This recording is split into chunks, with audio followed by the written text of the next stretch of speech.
Good morning, my friends. How are you today? My name is Natasha. I am the creator and the founder of the Glow Up Method, and I genuinely am so excited and grateful to be here with you today. So let me just chat. For those of you who tuned in yesterday, I was having a really challenging day. I feel like there was no person within my household, so my immediate community, that there wasn't some sense of turmoil or conflict with. And thankfully, due to all the work that I've done and all of the newfound skills and tools that I've been really practicing putting into my use in my life, and having this awareness and understanding that my emotions are simply like signals and they're not a requirement for me to respond to them. And yesterday was it was just such a huge day. So starting the day off well, doing everything right, everything having great, to suddenly, again, lifing. You live with 5 other people, life just has, situations and things come up all the time. It's not all, roses and sunflowers and sunshine. Sometimes there are challenging days. The beautiful thing about having a day like yesterday for me which by the way, it really felt so hellish and torturous in my skin. And reflecting back on it, I was like, damn, this is how I used to spend nearly every minute of every day. It's like I almost forgot. I knew it was there. I knew how I had felt, but with each positive and rewarding and calm and peaceful minute I craved more of that and felt more and more uncomfortable in that discomfort. And before, of course, I was uncomfortable in it, but that was the baseline. That was the standard. That is how I woke up every day feeling, went to sleep feeling, woke up all night long feeling.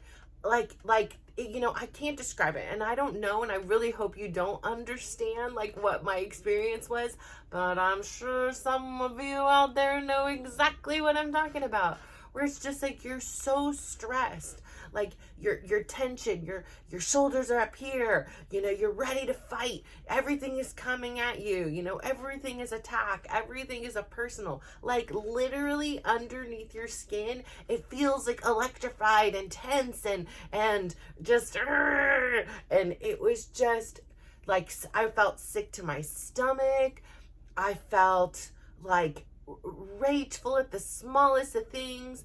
And I had, number one, the awareness. So, right, that's where I sat yesterday with a lot. And it was I am aware this, my inner stuff is looking crazy.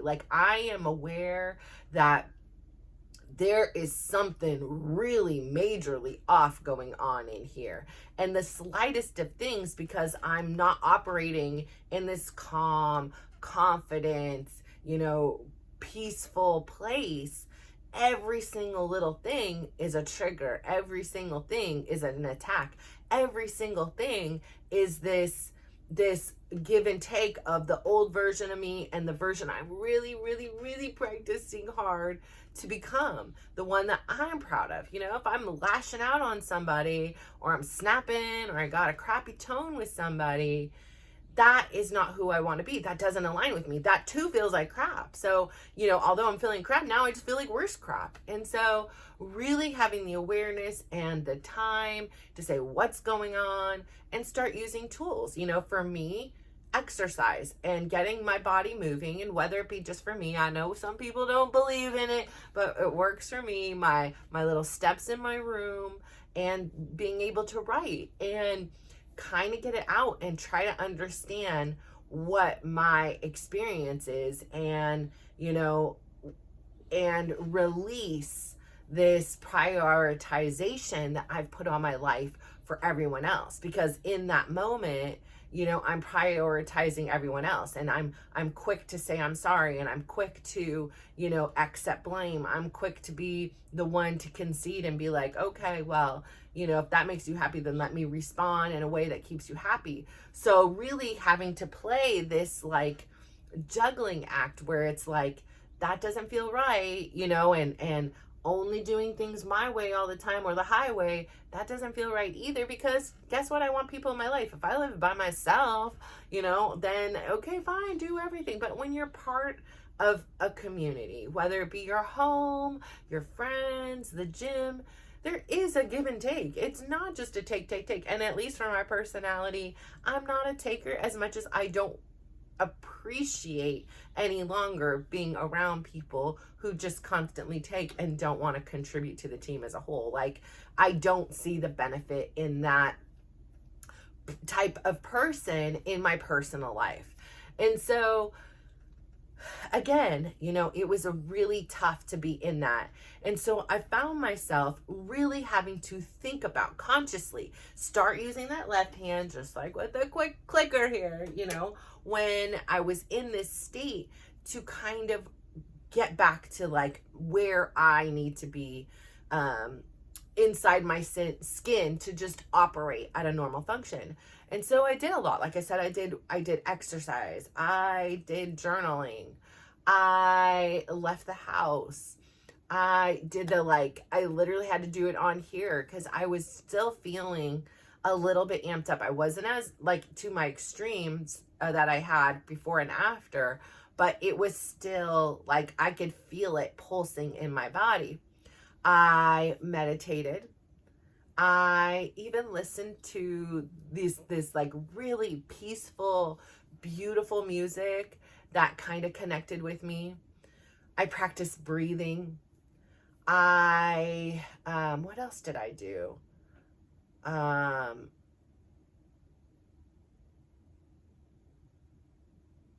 started to feel a little bit better after doing some of these tools and these things. I was trying to think. Well, I know there were a few other things that I did, and some worked temporarily, some had a longer lasting effect. So I ended up deciding, originally I had planned on cooking this dish that my grandma had cooked. I kind of briefly talked about it, how, again, a couple of days ago, and I think I talked about it. I know I wrote about it, about how, precious some time is. And, when you're kids, you make these choices, and, my grandma wanted me to go downstairs and cook with her. But if my dad wasn't there, it was one of those opportunities that I could be on the phone in my room because he was so strict. I was unable to have a conversation in my room, not even with the door open. We weren't allowed to shut our doors. So it was if I had to change, I had to go into the bathroom.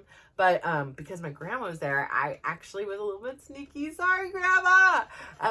And I would sit in my room on the phone and have this type of conversation that just felt freeing. I didn't feel like somebody was listening and over my shoulder and judging and, ready to punish me or anything like that. It just had this freedom. And because my grandma wasn't aware of the rule that I wasn't allowed to be on the phone, I used this opportunity when my dad wasn't there to take advantage of the situation. And, in one aspect, it was a really freeing experience. I felt a little, rebellious. And I also felt really sad because I didn't want to lie to my grandma, but I really didn't lie. I just kind of lied by omission. I didn't tell her I wasn't allowed to do it, even though I knew I wasn't. But I missed out on this opportunity by my choice to not go down with my grandma and learn how to cook the most amazing beef stroganoff known to mankind, because I had my own agendas and my own things. And she used to warn me one day you're gonna regret this, one day you're gonna be sad because I'm gonna be gone and I won't be here to teach you. And I've been on this quest ever since to not perfect her recipe, but just to continually improve it. That's my goal. Sometimes it's great, sometimes it's good. On a rare occasion now it's gross, but in the beginning there were a lot of times it was gross, my version of it. And so of course I want that one bite that just takes me back home, that just takes me back to sitting at the table with her, and I'm yes, a delicious home cooked meal. My dad, bless his heart, he worked really hard. He didn't always cook. And sometimes when he cooked, he was like really into health. And it was like boiled chicken and steamed broccoli. And listen, I ain't the one for all that. I need some flavor. Give me some gravy. Like I'm a foodie. I don't mess with all that. But that was what was served. And so, of course, I'm not going to complain about it. I'm just going to eat my delicious, bland boiled chicken and steamed veggies with no flavor. Just, yeah, gross. I don't know, not good. So when my grandma came and you had these gravies and these everything was like rich in flavor and breads and sweets. We got the cookies. It was, not only on a personal level, but like on a soul filling level, it was good. So anyways, I digress. This is, part of my quest to always grow and improve. It's not about perfecting the recipe. It is about continually getting better. And that's just kind of my philosophy. Like, I am not in search for perfection, although at times I think that there were, that was the goal, was like to be perfect, because if I'm perfect, then everybody will like me and everybody will know I'm good and nobody will leave me, yada yada yada. All my trauma's coming out and trying to be perfectionist. Listen, right now I'm good with like making progress. That's the goal, not perfection. So, which is why even yesterday, like, after I film, before I film, it's like, do I be honest? Do I be real with this is my experience? Like, I'm showing that I'm less than perfect. Like, I am a human over here. And I was like, hell yeah, that is the whole point of this, right? Like, it's to be authentic. It is to be vulnerable and be like, I have crappy days too. And that means that person next to you, they have crappy days too. And despite having all the tools, knowing all of the things that can do to alleviate a situation or to better conversate or to resolve conflict, you still sometimes choose the ones that are ingrained in. You still sometimes have trouble accessing those. But having that awareness, number one, knowing these tools exist. For most of my life, I never knew that existed. I felt like stress. I just feel like crap all day. And that's just the way it is. That's Monday, that's Tuesday, that's Wednesday, that's Thursday, that's Friday, that's Saturday, that's Sunday. That's just the way it goes. That's Natasha's life. And it wasn't even like a thought, because it just was. But when I started to learn and understand and talk with other people and be like, so wait a minute. Let me get this straight. Like, I'm genuinely asking this question. And it sounds like a stupid question. I get it. Like, but you don't always feel stressed. And this was a very specific question to Chris. He's like, no, never. Never? Never. So you don't feel like you're about to explode. You don't feel the electricity under the skin. You don't feel all like you're on edge and ready to, like, something is going to happen that you need to fix, and somebody needs something from you, and this person is pissing you off. Like, you're not feeling like that? No, never. Never.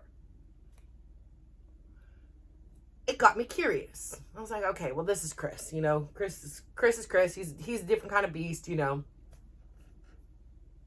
Start asking around. Start asking people. Yeah, I feel on occasion. Some people, yeah, I feel it all the time. So then I'm like, okay, who am I going to ask? Who's somebody that, is a trusted advisor that, hears a lot of people's stuff that may know. So I asked my therapist. Is that the state? Like, can you not feel like this at times? And she was like, absolutely. I was like, what? Like, there is a life where you don't feel like this all the time? She's like, yes. And so it was just this awareness that I did not have at that time.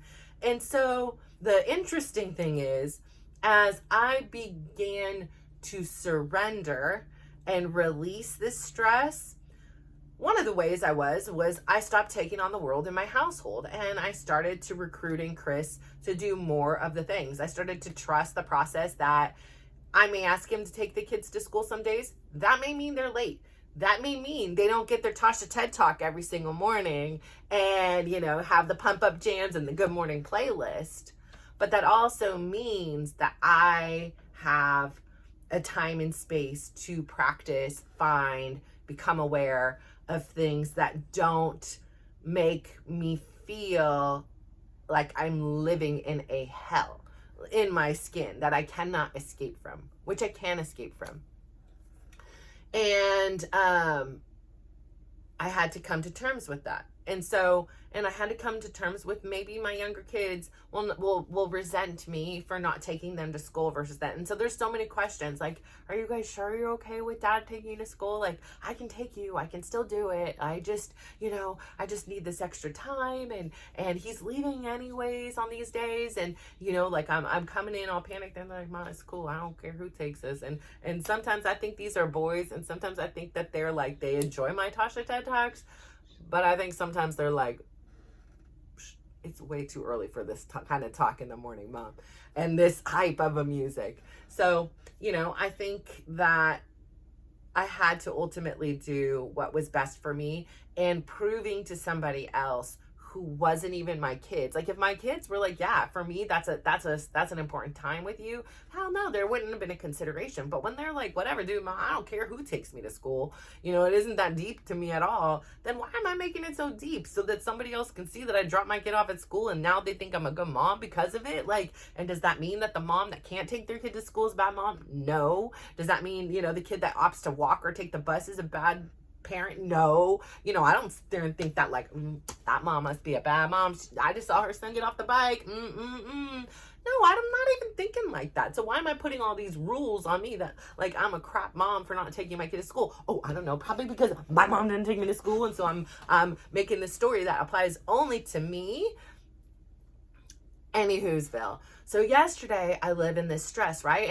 And I record and I do those things. And of course, I think about things and I'm like, should I show that side? Am I being a good mentor? Am I being a good teacher? Am I being an inspiration? Because, now I'm showing, and I'm not giving solutions. Like, you are just seeing me in middle of a breakdown, not knowing what to do. I'm heavily in my default system, but yet I'm still learning.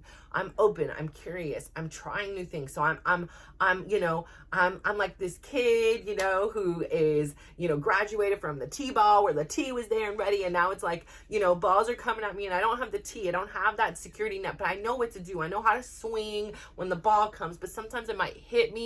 Sometimes I might be scared to swing. Sometimes I'm second guessing, like, is it in? Is it out? Is it a foul? Like whatever, not a foul, but if you're in the whatever, is it in the strike zone? Is it a ball? That's the word I'm looking for. And I just feel like my authenticity and my realism is what I want to connect with you with. And that is my experience. That was my experience yesterday. And I went on to decide, I went back and forth. Do I even cook? Should I even, if they can't do the dishes, do I, it's like in class, right? Where it's like the good kids get punished and can't go to recess because of the naughty kids. And, I get it. Cause then the good kids, kind of discipline the naughty kids in a way, and hopefully it makes the naughty kids show up. But what if they just don't? And so, I was like, why am I going to punish them? And I was like, I can just go out and eat, like I got money to go grab something really quick. Doesn't take any time. But I really had this plan of cooking, and was now, because one, somebody I heard didn't really like it or whatever, I was going to change my whole plan to accommodate other people and to do these things. And so I ended up cooking, and it was my grandma's meal. And so it was like a very symbolic thing. And I cooked it alone. I had asked for help. I did not get it. I did actually get one child that actually made the rice for me. So shout out to you, kiddo. So I'm not going to minimize like his help and contribution to the meal. And by the time it was done, everybody was doing their own things, and which is unusual. Usually if somebody cooks a meal, we all sit down together. But one kid was out of practice. One person was taking the kid to practice. One kid was doing stuff for his work. Another was picking up her boyfriend, like they were walking home from something. So like nobody was here. And I was like, I'm not going to sit here. Wait, I'm literally starving right now. And this is fresh and yummy. I'm going to eat. And so I ate, and one of my other kids came down and ate with me. And, it was Dylan. He's like, there's just the two travel buddies sitting here together today. I said, yeah, that's okay. I'm going to enjoy it. We had great conversation.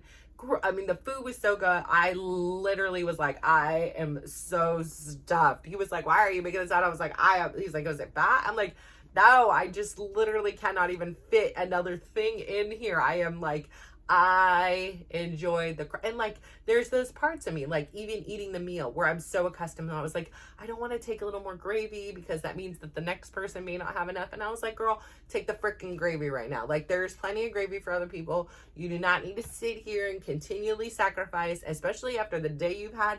Take that extra gravy, take that bread, slop it together, and enjoy. You deserve this. So I took the extra gravy. I put a smile on my face. I was like, yeah, I deserve a little extra gravy too today, you know, because it was like getting a little dry and not dry, but like not as moist as I appreciate it. So anyways, I do all that. I take my shower. I'm doing stuff. I'm getting ready to do things, and I was going to do some work in bed, and I found myself having a full on panic attack. Like it felt like a panic attack. I was having trouble breathing. And I think for me, what in the moment, like I was checking my heart rate because it felt like my heart was going to be out of its thing. And my heart rate was only going 66. It wasn't anything elevated. Yes, for me, somebody whose resting heart rate is like 49 and 50, okay, maybe that was a little elevated, but 66 isn't nothing for the way it felt like it was beat at 120 a minute. And I was like, I could feel it. It doesn't feel like it, but in my soul. And there was a combination of things. I drank a hell of a lot of coffee yesterday. I had this really stressful day that my body was no longer accustomed to. And I think it just literally it just like wigged out for a second. And I sat there, and at first I just kind of sat with it. I was like feeling really like anxious and worried and confused. Like, why is this happening? What is going on? Like, I'm just in my room. There's nobody talking. Like, what is this happening? I started to feel like the walls were closing in. Like I was having like almost like claustrophobia. I was having, and it was like hot last night. And so I was like, okay, something needs to change. Like the old version of me would just sit here and sit with this and feel this torture. Let's try something else. So I got out of bed. I opened up my window. I sat in the chair, and I honestly just did I'm safe. I'm loved. I'm in peace. And I did that, and I started to feel things go down. But the thing that kept coming to my mind was like, I really needed somebody. And it's really weird because I'm not a person that needs somebody. But in that moment, there was something inside me that needed someone. And I had this whole conflict. So I began to start to feel better. Having the fresh air, I turned the fan on me, checking my watch and seeing the reassurance that no, my heart isn't beating fast. It just feels like it is. So this is definitely something, all this stress from today that I previously would have just absorbed and ignored and thought was normal. It's going to be painful as we address this. So in this moment, we're in discomfort, but we're safe. We're okay. We're loved. Nobody's coming in and attacking me. It's fine. And so I really had this conflict and this dilemma because, you know, I was a person for so long who learned how to cry in silence. Like I never let anybody know I was crying. I rarely let anyone know I was sad, mad, upset, or anything like that. I would just put on a happy smile. I would just put on a happy face.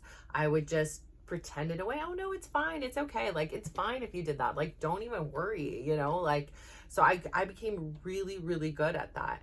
And I became really good at suppressing and silencing my needs. And I became really bad at saying, hey, I need something. Like, hey, I need this. So learning how to first speak up for what my needs. First off, actually, let's take it back to square one.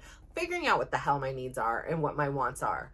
That's number one. And, you know, like being able to listen to myself and instead of like being like, shh, quiet, knock it off. Like you're causing trouble. Be quiet down there. And then learning how to communicate them effectively. Because at first, you know, like I said, some things like when you're correcting, go to one extreme. So you're here to here. And that's like a big shift, not only for you, but also for those around you. And it's like, wait a minute, who is this person? I don't know. So that causes some conflict. So coming into this place where it's the life that you're proud of and presenting your conversation skills in a way that you're proud of, right? Sticking up for yourself, advocating for yourself, communicating in a way that's aligns with you, because this didn't feel good and this felt different, but yeah, it still didn't feel right. So to come to this middle place is a process. So don't give up when you're over here and go back to your, I'm just going to silence everything stuff. Give it time and really kind of develop it and mold it into a way that works for you. So again, I go back to, I'm sitting here, I'm like, no, just sit here. You have your door shut. You're by the window. You're fine. Like, don't ask for things. And just something inside of me was like, I just need to hold somebody's hand. And this is not a normal thing. This is not a thing. Like, I remember sitting here now. At this time, I didn't like taking back and just wanting a hug. But I didn't want anybody to know I was hurting. I didn't want to say anything. And I just didn't feel worthy of it, or I was so alone that nobody was there even to give me one had I wanted one. And so in this moment, I was like debating which child it would be, like I knew my son Tyler was in a bath, it wouldn't be him. My daughter, I heard the garage leave, she was leaving with her boyfriend, and I was gonna ask her for a second, but I also didn't want to stress her out. I also know that she has her own troubles, and so I didn't want to burden her with mine, like, because she's such an inquisitive person. It wouldn't have been just like, I'm going to hold your hand and let it go.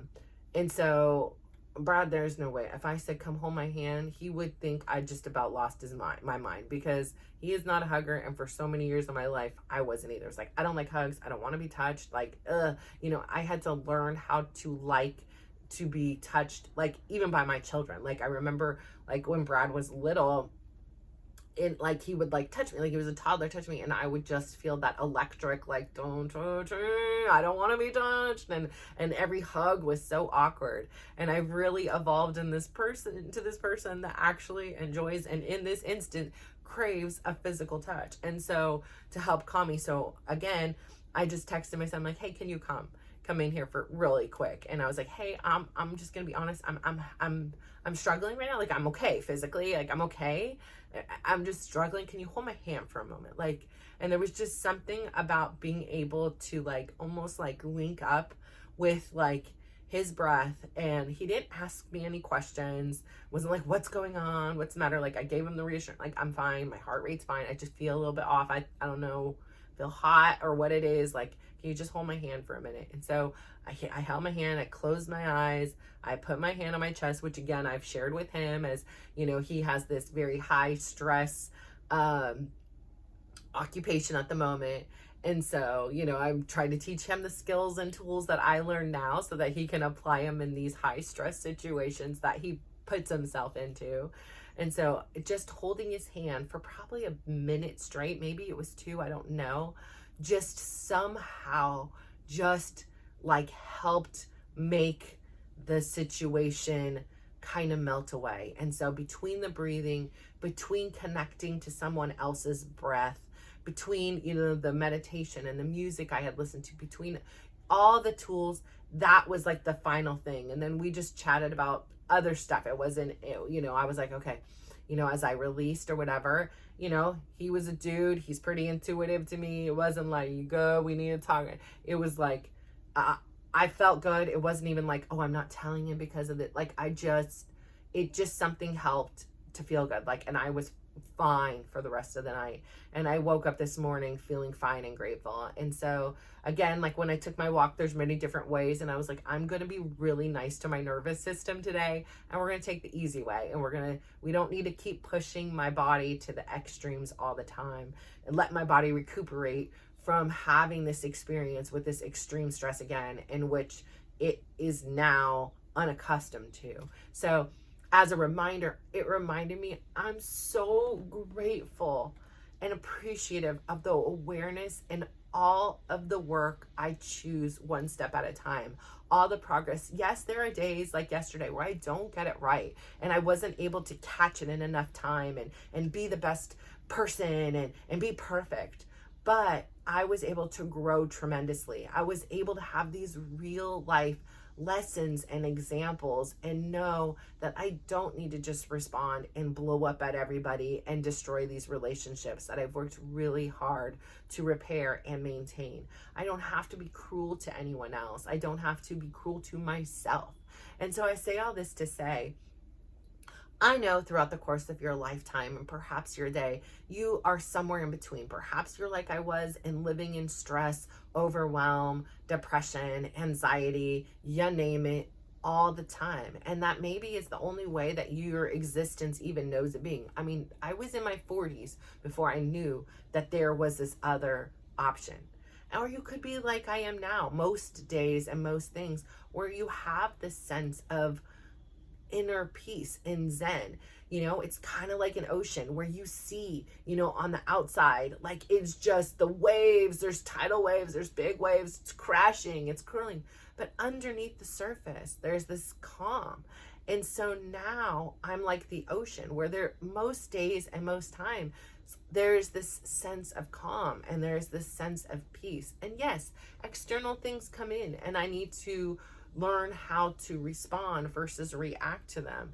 And I'm doing that. And so I say all this to say, I really hope within here you can see that there are moments in time. If you start experiencing meditation or music or breathing techniques, whatever it is that resonates with you, that you're willing to try to help calm your nervous system down and say, it's okay.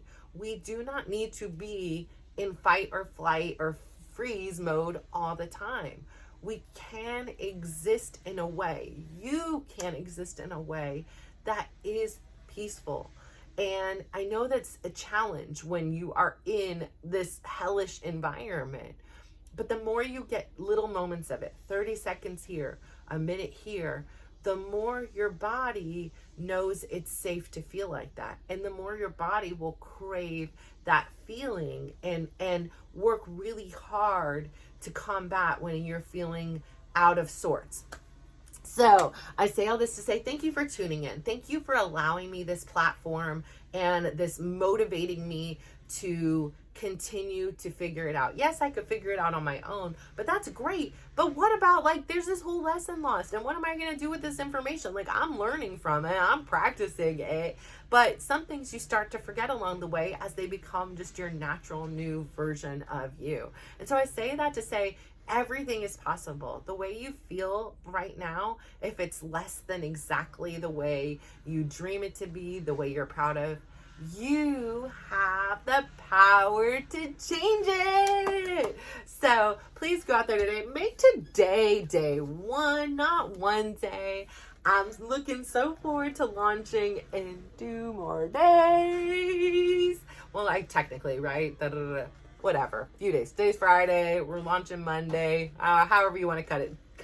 2 more filmings and then we're launching. And I just want to say I'm so grateful for you. I adore you. I thank you. Keep up the great work. Keep commenting, liking, subscribing, sharing with your friends. Like, I so appreciate you. So take care today. Go out there, give somebody a big smile, give them a compliment, and just watch how they glow up. So thank you so much. Bye.